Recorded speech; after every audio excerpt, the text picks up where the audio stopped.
messe chrismale, messe de joie. Le Seigneur est avec nous. Et déjà nous voyons ce monde nouveau. Ne le voyez-vous pas? Et pourtant, nous vivons dans ce monde d'en bas,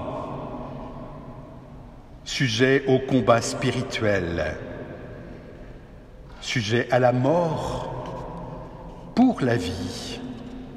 Alors la messe chrismale est-elle marquée par la passion de notre Seigneur?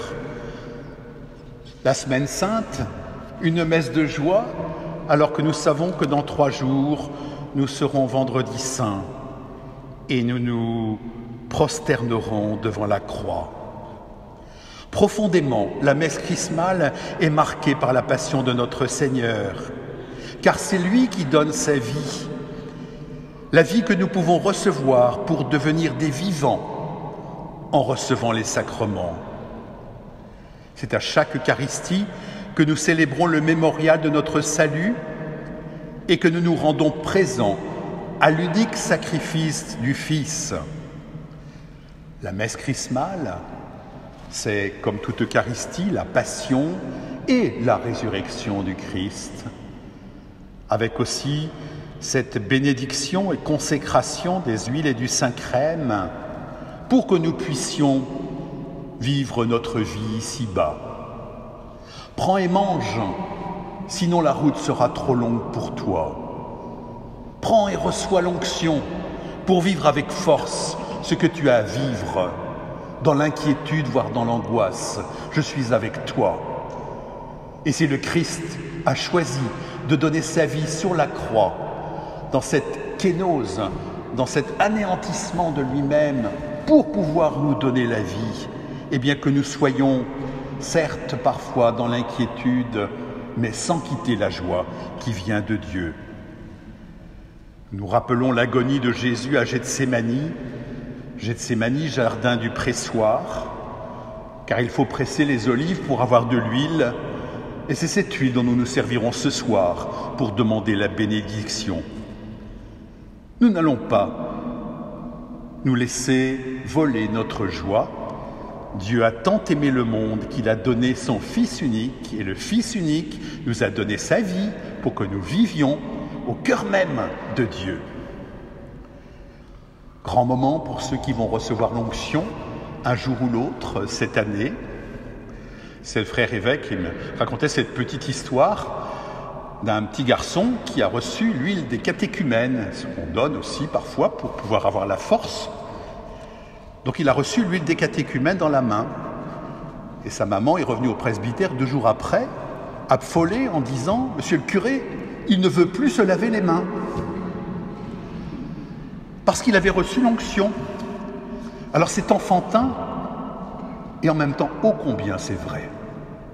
On l'a rassuré. Tu sais, l'onction, elle est rentrée en toi, et ne crains rien.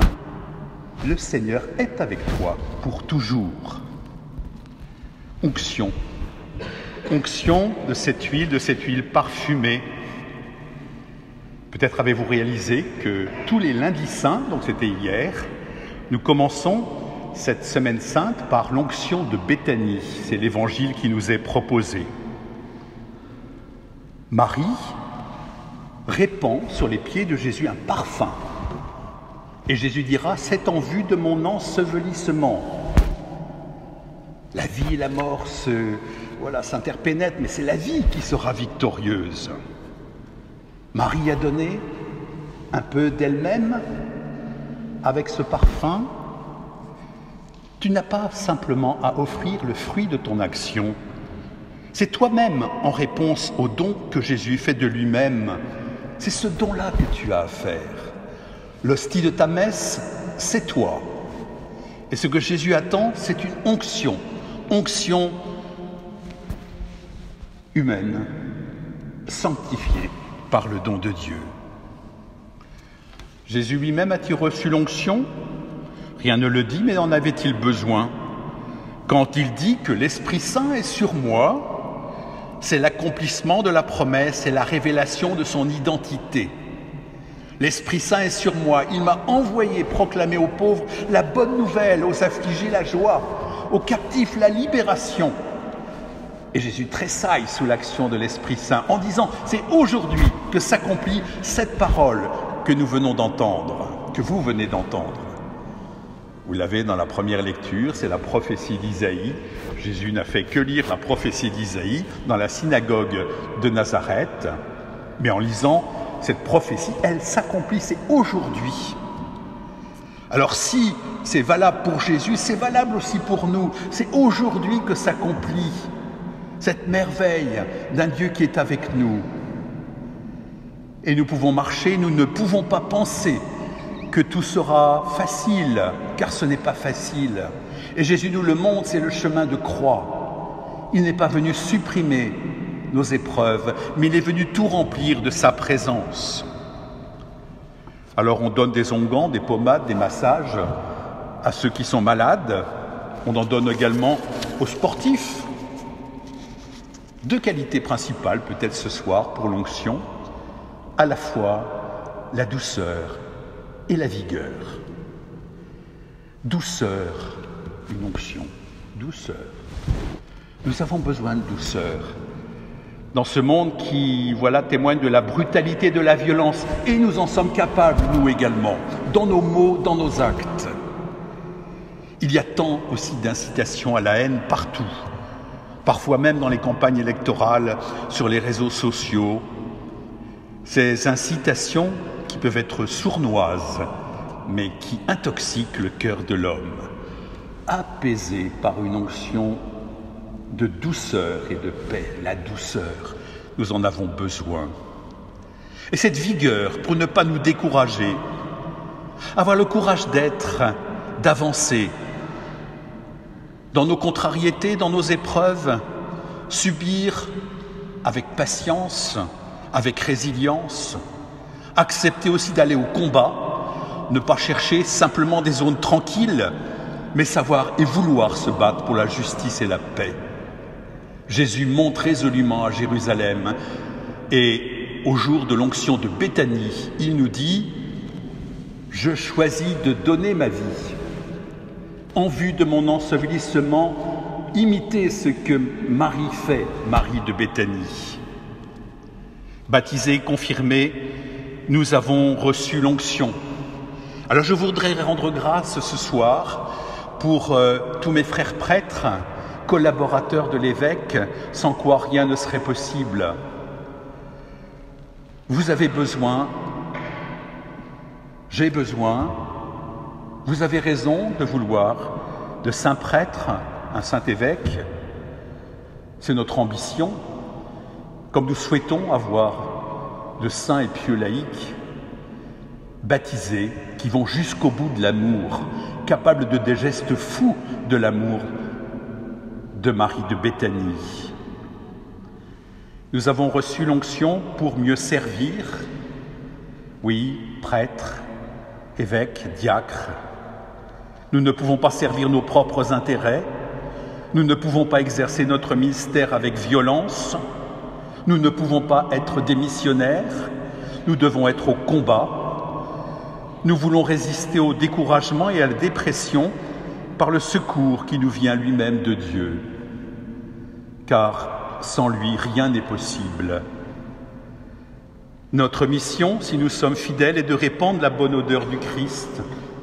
Et nous le faisons si nous acceptons cette confrontation avec le frère, avec la sœur, qui ne pense pas forcément comme moi, qui n'est pas comme moi, mais qui a des qualités, qui a aussi des défauts.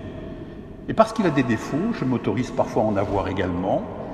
Et c'est ensemble, dans une démarche réellement synodale, que nous devons rendre gloire à Dieu et servir, j'allais dire, notre Charente bien-aimée, car ils attendent ceux qui désespèrent, ils attendent ceux qui sont captifs d'une manière ou d'une autre, pas forcément en prison.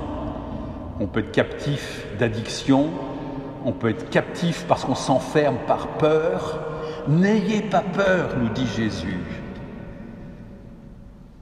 Oui, ou ayez le courage parfois d'avoir peur avec lui. Car suivre Jésus, c'est voir que dans nos difficultés, au cœur même, et ce n'est pas malgré nos difficultés, mais dans nos difficultés, tout est grâce et opportunité pour offrir à Dieu, j'allais dire, la bonne odeur du Christ. Il ne suffit pas de sentir la sueur, il faut sentir la bonne odeur du Christ. Et c'est la conversion que nous voulons vivre. Aux Éphésiens, au chapitre 5, nous lisons « Le Christ s'est offert à Dieu en sacrifice d'agréable odeur », c'est-à-dire s'est consumé en offrande d'amour agréable à Dieu. Seule l'offrande de nous-mêmes a du sens dans l'amour. Et l'amour, ce n'est pas simplement un sentiment, ce n'est pas simplement un bien-être. Aller jusqu'au bout de l'amour, c'est aller jusqu'à l'amour des ennemis, nous dira Jésus. Si vous aimez simplement ceux qui vous aiment, vous êtes comme tout le monde. Mais si l'Esprit Saint est en vous, alors tout est possible. Tout baptisé par le signe du crème, mélange d'huile et de parfum, de grand prix, doit répandre la bonne odeur du Christ, dit saint Paul dans la 2e aux Corinthiens, imprégnant le moindre de ses actions de cet esprit d'offrande. Oui, merci Seigneur de nous permettre dans cette complémentarité, ministère ordonné, sacerdoce baptismal. C'est ainsi, en travaillant ensemble, en nous respectant les uns les autres, en reconnaissant que nous sommes différents, que nous n'avons pas la même mission, que c'est Dieu qui nous la donne. Mais ensemble, je crois, oui, tout est possible. Et nous pensons à tous ceux qui, impatiemment, attendent encore quelques heures pour recevoir le baptême et la confirmation, de recevoir Jésus dans l'Eucharistie. Oui, en cette messe chrismale, trouvons effectivement cette attitude intérieure. Je souhaite, Seigneur, être nouveau. Je veux naître à la vie nouvelle. Je suis parfois bien lourd, accablé, et je n'ai pas de bonne raison de l'être parfois, si ce n'est de souffrir de la souffrance de mon frère. Oui, ça s'appelle la compassion, et c'est cet élan que le Christ a pour aller voir les lépreux, les paralysés, les malades, afin de leur apporter la consolation. Et la consolation, ce n'est pas simplement la guérison des corps et des esprits, mais bien sûr de l'âme, car celui qui trouve ce chemin intérieur, où l'Esprit Saint emplit tout de sa bonne odeur, alors, oui, vraiment, profondément, la vie de Dieu est en lui. Aujourd'hui, dans notre monde, nous avons besoin d'accueillir cette grâce de Dieu, et le monde a besoin d'entendre notre témoignage, et Dieu a besoin de nous. Rappelez-vous, dimanche dernier, quand Jésus demande qu'on aille chercher l'ânon, il dit à ses apôtres, « Et si on vous demande quelque chose, vous direz, le Seigneur en a besoin. Le Seigneur a besoin de toi qui es prêtre, de toi qui es diacre, de toi qui es séminariste, de toi qui ne sais pas encore que tu seras séminariste un jour ou prêtre, de toi qui vas peut-être rentrer dans une communauté religieuse, de toi qui vas fonder une famille chrétienne si importante dans le monde que nous vivons. Appelle-nous, Seigneur. Envoie-moi, Seigneur. Qui enverrai-je, dit le Seigneur. Envoie-moi. Mais Seigneur, merci pour cette onction, car je ne veux pas être envoyé sans la force et la douceur que me donne l'onction que tu me donnes, cette onction qui est liée au sacrifice de Jésus. Il a tout donné pour que j'aie la vie. Nous rendons grâce à Dieu ensemble.